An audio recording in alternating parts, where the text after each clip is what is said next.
B Ed 2023-25 third সেমিস্টারের পরীক্ষা হয়ে গেছে, 1 মাস হতে চললো।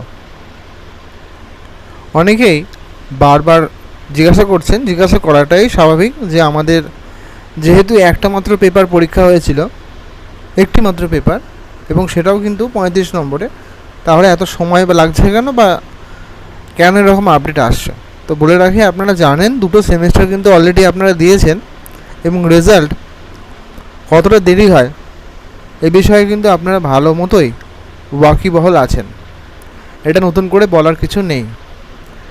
এবং আপনাদের 4th সেমিস্টারের পরীক্ষাও কিন্তু আপনারা জানেন 29 অক্টোবর একাডেমিক ক্যালেন্ডার অনুযায়ী, এবং প্রত্যেক সেশনেই কিন্তু প্রত্যেক সেমিস্টারে কিন্তু মোটামুটি নেক্সট যে পরীক্ষাটা হয় তার কয়েক সপ্তাহ আগে বা 1 মাস আগে মোটামুটি রেজাল্টটা দেয় বিফোর সেশনের।